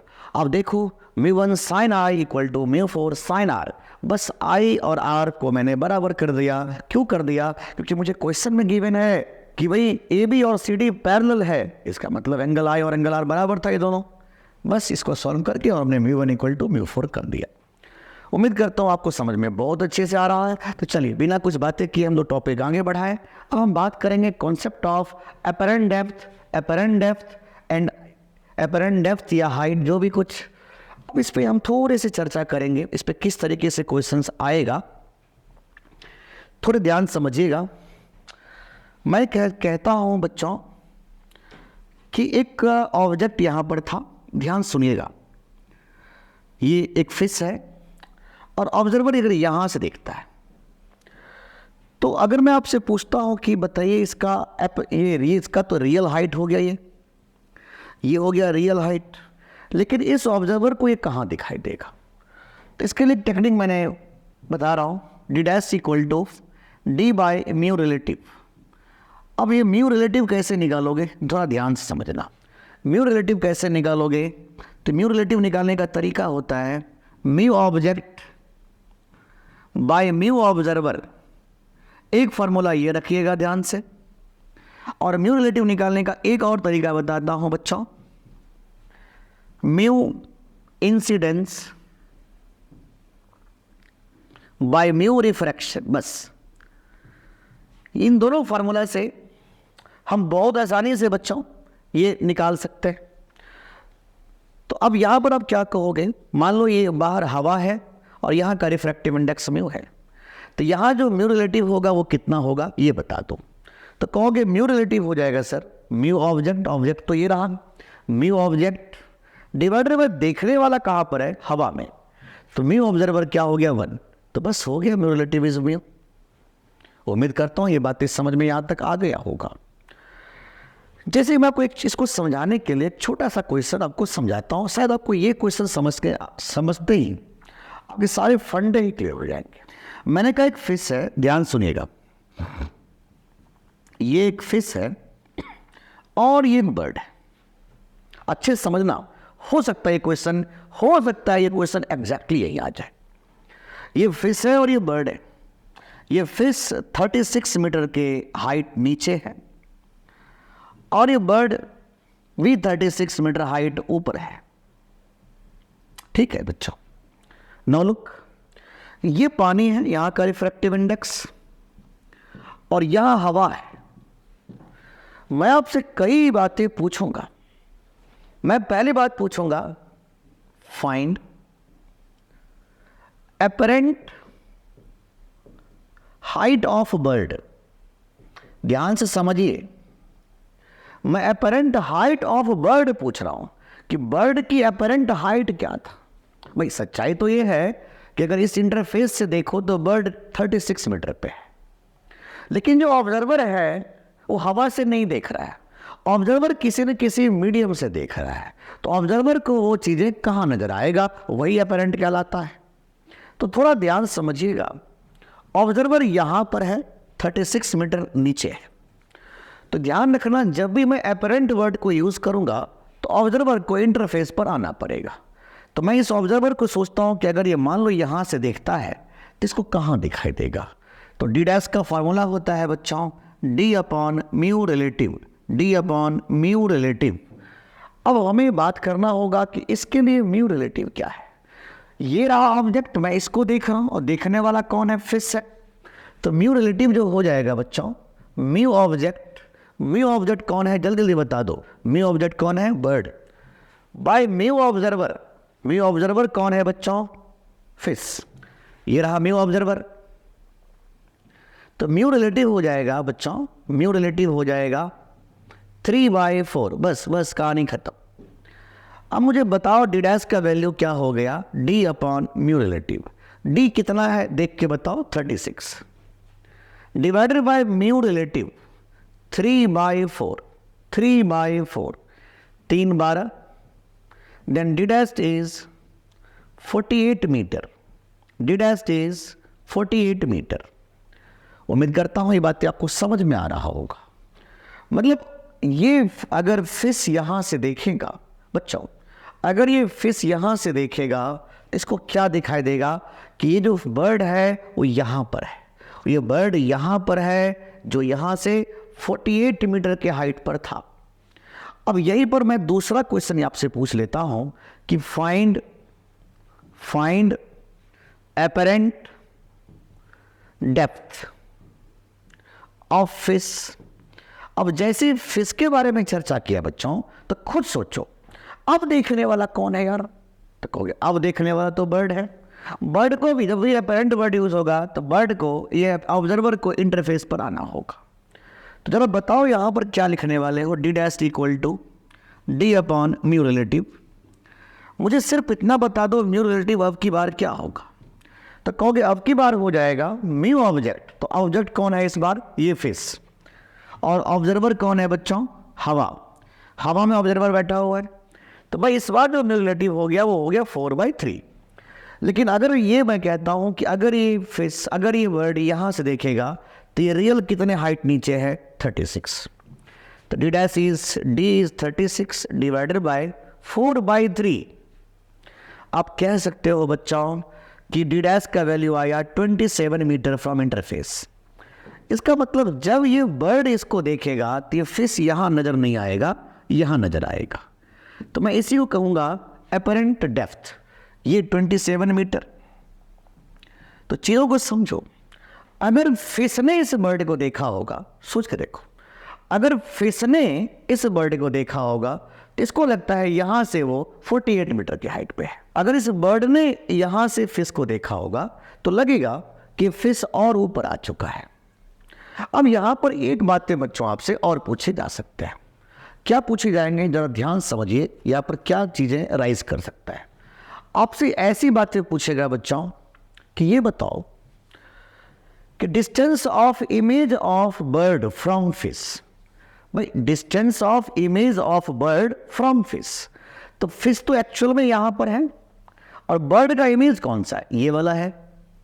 भाई इसने जहाँ देखा है वही तो इमेज है, इसने तो इसको देखा ही नहीं, इसने तो इसके इमेज को देखा है और इसकी इमेज यहाँ जाके बनी है। तो ये है 48 मीटर बच्चों और ये है 36। तो मैं क्या पूछ रहा हूँ कि distance of image of bird from fish कितना होगा, तो आपका जवाब होगा 36 + 48, 84 मीटर। बिल्कुल सही बात। फिर मैं पूछ रहा हूँ कि distance of image of fish from bird 36 + 27। बस सिंपल सा आंसर है। उम्मीद करता हूँ यहाँ तक तो समझ में आ चुका होगा। लेकिन जब भी बच्चों हमारे सामने इस तरह के क्वेश्चन आएगा, ये थोड़ा और टेक्निकल है और समझने की कोशिश करिएगा। ये क्वेश्चन क्या कह रहा है जरा समझिए। कह रहा फिश राइजिंग वर्टिकली, एक फिश है बच्चों, ये फिश है, ये फिश राइज करता है vertically upward with uniform velocity of 8 metre per second, 8 metre per second, diving vertically. अच्छा, observe that a bird is diving vertically, a bird is diving vertically toward the fish with a velocity of 12 metre per second. मैं आपसे ज़्यादा बात तो नहीं पूछूंगा, लेकिन एक बात तो मुझे पूछने का हक है। बस इतना बता दीजिए बच्चों कि इस फिश ने इस बर्ड को देखा होगा कि बर्ड के इमेज को देखा होगा? क्या बर्ड के इमेज को देखा होगा? इसने, इसका मतलब इस 12 को इसने तो देखा ही नहीं, इसने तो इसके इमेज को देखा है जो कि 12 मीटर पर सेकेंड से नीचे आ रहा है। तो पूछा जा रहा है कि बच्चों बताओ, अच्छा यहाँ की रिफ्रैक्टिव इंडेक्स 4/3 वाटर है तो, और बाहर हवा। तो पूछा गया कि बताइए एक्चुअल वेलोसिटी ऑफ इस बर्ड की एक्चुअल वेलोसिटी क्या है। जब भी ऐसा क्वेश्चन आएगा तो करने के तो और तरीके होते हैं, मैं आपको स्मार्ट तरीका बताता हूँ। इसका ट्रिक क्या होगा, इस दोनों स्पीड के चेंज निकाल दीजिए डिवाइडेड बाय म्यू रिलेटिव। तो चेंज इन स्पीड क्या लिखेंगे, 12 में से 8 divided by mu relative, mu relative, mu relative क्या लिखेंगे, mu object by mu observer. ये म्यू ऑब्जेक्ट हो गया और ये म्यू ऑब्जर्वर हो गया। तो भाई बात करेंगे 12 8 4, 4/4 ये 3, बस ये आंसर ये 3 मीटर पर सेकेंड। तो ऐसे क्वेश्चन आएगा तो यही तरीका है। इसका मैं एक तरीका आपको और समझाता हूँ, अगर आपको ये चीज़ें क्लियर नहीं हुआ तो। मैं ये सोचता हूँ कि भाई यहाँ से लेके यहाँ तक का डिस्टेंस क्या होगा, y, और यहाँ से लेके यहाँ तक का डिस्टेंस प्लस यहाँ से लेके यहाँ तक का डिस्टेंस जो होगा वो यहाँ तक का डिस्टेंस होगा। डिफ्रेंशिएट कर दीजिए, वैल्यू पुट कर दीजिए, आंसर आ गया। उम्मीद करता हूँ यहाँ तक तो आपको बहुत अच्छे समझ में आ गया होगा। अब हम थोड़े से टॉपिक को और आगे बढ़ाने की कोशिश करते हैं। चूँकि वीडियो बहुत ज़्यादा लेंदी हो रहा है, हम कोशिश कर रहे हैं, हम कोशिश करेंगे कि भाई वीडियो को ब्रेक कर दिया जाए, क्योंकि इतने ज़्यादा वीडियो अगर इकट्ठा आपको दे देंगे तो आप पढ़ नहीं पाओगे। इसलिए मैं इसी वीडियो को 2 पार्ट्स में तो कम से कम डिवाइड कर ही दूंगा। मैं कोशिश करूंगा कि इसको 3 पार्ट में डिवाइड कर दूं, लेकिन अगर मुझे लगेगा कि नहीं 2 पार्ट्स ही काफ़ी है, अगर आपको लगता है कि 2 पार्ट्स ही में भेजना है तो मुझे कमेंट बॉक्स में कमेंट कर देना कि सर 2 ही पार्ट्स में भेजिए। अगर आपको लगता है कि नहीं 3 पार्ट्स में भेजना है तो मुझे कमेंट बॉक्स में कमेंट करके बता देना कि 3 पार्ट में भेजना है, तो मैं कल और परसों दोनों दिन मैं आपको सेकेंड पार्ट और थर्ड पार्ट में प्रोवाइड कर दूंगा। अदरवाइज मैं आपको कल ही सेकेंड पार्ट दे करके इस पूरे सेक्शन 1 को फाइनल कर दूंगा। मेरा टारगेट है कि 1 तारीख से पहले तक, 1 मई से पहले तक आपको पूरी फिजिक्स 160 से प्लस ऊपर स्कोर करवा के ही मानूंगा। मैं अब तो पहले से बोल रहा हूँ कि अगर मेरे वीडियो को बहुत अच्छे से देख लिए तो आप क्या क्यों इतना देर हमने नहीं पूछा, बस आज से कर लो, अभी से कर लो, बहुत अच्छे हो जाओगे। देखो ये तो मेरा सिर्फ एक मेरे बच्चे प्रेडिक्शन है, सच्चाई तो तुम भी जानते हो कि जितने बच्चे मेहनत करेंगे। अब जैसे देखो मैंने तो वीडियो दे दिया, कितने बच्चे ने पूरे वीडियो देखा, यही तो देखना होता है। अगर आपने पूरे वीडियो देखा, अगर आपने उस वीडियो को बार बार एनालाइज किया, कोई दिक्कत हुआ, आपने हमें पूछने की कोशिश किया कमेंट बॉक्स में कि सर ये कैसे होगा, ये कैसे आपने किया, तो मैं कोशिश करूंगा कि उसको और थोड़ा मॉडिफाई करके आपके सामने रखूं। तो पूरे वीडियो के एक क्वेश्चन को 2-2 बार करना, 2-2 बार करना, नोटबुक पर लिख करके 2-2 बार प्रैक्टिस करना। फिर देखना अगर तुम ये वीडियो देखने के बाद, ये जो सेक्शन है देखने के बाद, मैं ओपनली बोल रहा हूँ, अगर तुम्हारा क्वेश्चन नीट में रह गया इस चैप्टर से आए हुए क्वेश्चन, और अगर तुमने छोड़ के आ गया तो मैं मान जाऊंगा कि मैंने कुछ करवाया ही नहीं, मैंने कुछ पढ़ाया ही नहीं।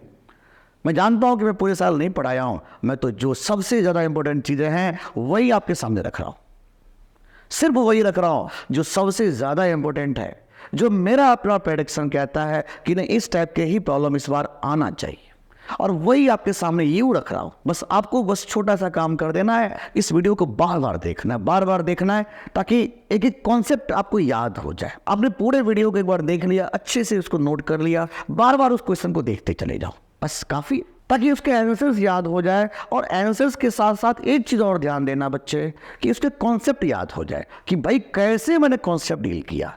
कई बार क्या होगा कि डाटा चेंज कर सकता है, लैंग्वेज चेंज कर सकता है, लेकिन मैं वादा कर रहा हूँ कि डाटा चेंज कर लेगा वो ऐसा तो पहली बार डाटा भी नहीं चेंज करेगा जहाँ तक मुझे लग रहा है। लेकिन मान लो डाटा चेंज कर देगा, मान लो लैंग्वेज चेंज कर देगा, तो मेरे बच्चे मैं तो कॉन्सेप्ट तो सिखाया हूँ, उससे तो यूँ बना दोगे तुम, बस कर दो, रुको मत अब। और ये बात भी ध्यान देना कि सारे सब्जेक्ट को एक लेवल पे रखो। अगर एक लेवल पे सारे सब्जेक्ट रहेंगे तभी मज़ा आएगा। ताकि फिर इसका टेंशन मेरे पे छोड़ दो, मैं पूरी कोशिश करूँगा कि तुम्हें 1 मई से पहले पूरा स्कोर करवाऊँ। तो चलो नेक्स्ट टॉपिक पे आते हैं। अब यहाँ पर एक छोटा सा बात याद रखना, टोटल इंटरनल रिफ्लेक्शन के क्वेश्चंस होते हैं, क्रिटिकल एंगल के क्वेश्चंस होते हैं। भाई आपको सिंपल सा जवाब देना है कि जब भी लाइट डेंसर मीडियम से रेयर मीडियम में जाता है, टोटल इंटरनल रिफ्लेक्शन की यही कहानी है कि लाइट को डेंसर से रेयर में जाना पड़ेगा और angle of incidence critical angle से बड़ा होना चाहिए। अब क्रिटिकल एंगल क्या है? एंगल ऑफ इंसिडेंस का वो वैल्यू जिससे कि एंगल ऑफ रिफ्लेक्शन 90 डिग्री हो जाए, उसे कहते हैं क्रिटिकल एंगल। इतना तो पता है ही आपको।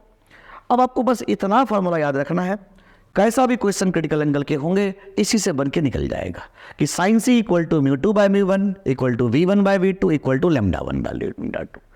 एक बात कन्फ्यूजन होता है कि सर v1 v2 को कैसे आइडेंटिफाई करें, कभी कभार ऐसा हो जाता है।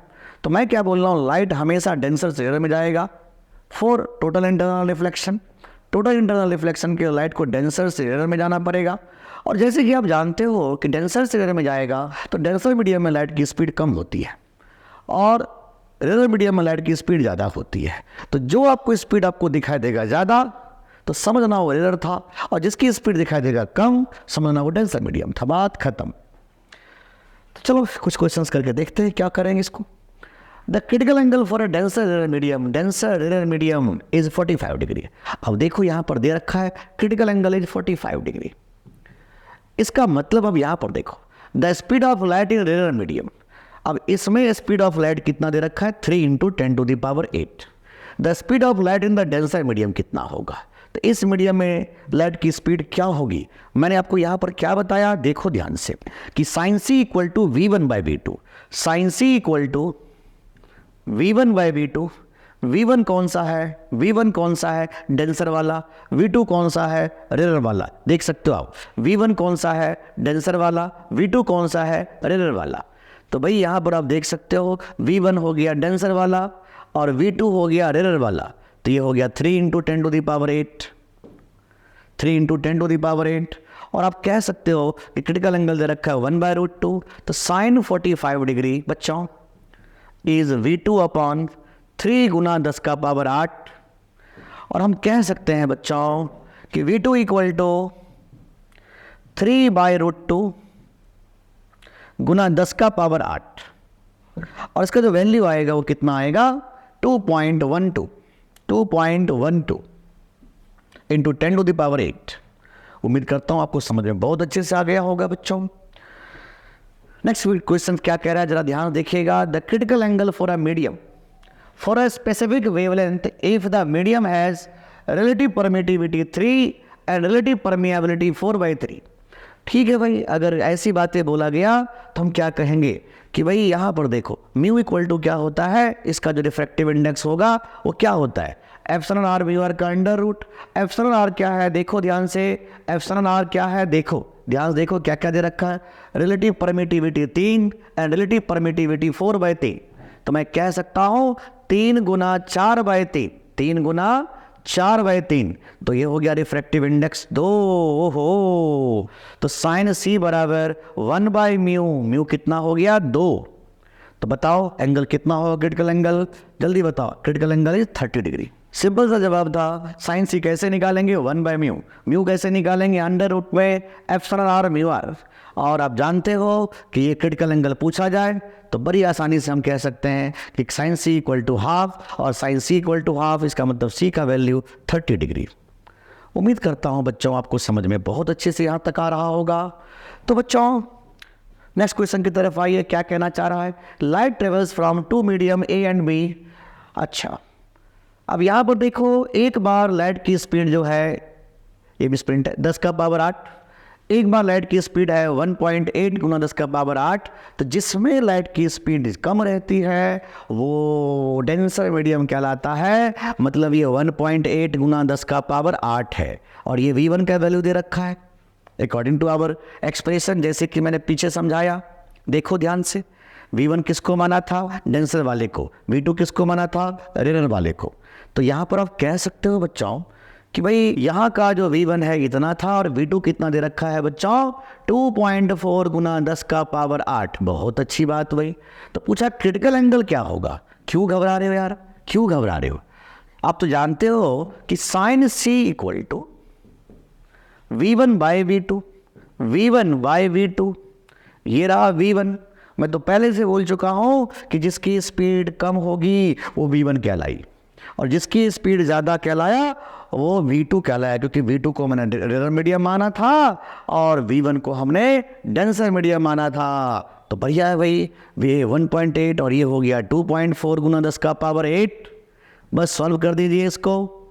तो ये हो गया साइन C बराबर 3/4। बस इसलिए क्रिटिकल एंगल क्या होगा? साइन इनवर्स क्रिटिकल एंगल क्या होगा बच्चों?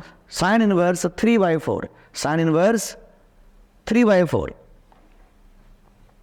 उम्मीद करता हूं आपको समझ में बहुत अच्छे से आ रहा होगा। Sine inverse 3/4।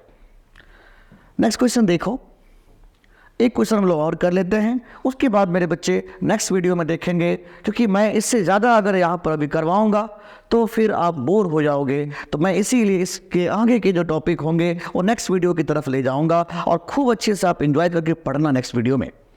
तो भाई यहाँ पर क्वेश्चन क्या कह रहा है कि light beam is travelling from region 1 to region 4। The refractive index in region 1, 2, 3, 4 are इतना, the angle of incidence for which the beam just misses entering region 4। भाई ये कहना चाह रहा है कि लाइट यहाँ तक तो गया, लेकिन इस रीजन में, चौथे रीजन में नहीं आ रहा है। मतलब ये ऐसे चला गया होगा। मैं यहाँ पर ऐसे सोचूंगा, थोड़ा ध्यान से देखिएगा यार, यहाँ तक तो लाइट गया, इसका मतलब जो एंगल ऑफ इंसिडेंस यहाँ का होगा वो क्रिटिकल एंगल के बराबर होगा। बिल्कुल सही बात। यहाँ की जो एंगल ऑफ इंसिडेंस होगा वो क्रिटिकल एंगल के बराबर होगा। मैं दोनों तरफ साइन लगा देता हूँ। Sine i equal to sine c, sine i equal to sine c. अब साइन सी कैसे निकालते हो? साइन सी कैसे निकालते हो? 1/म्यू या म्यू रिलेटिव। अब म्यू रिलेटिव को पहले निकाल लो। म्यू इंसिडेंस कौन सा है? μ0/6 डिवाइडेड बाय म्यू रिफ्रैक्शन μ0/8। μ0 से μ0 कैंसिल, 3 और 4, तो म्यू रिलेटिव हो गया बच्चों 4/3। तो भाई साइन सी कितना हो गया?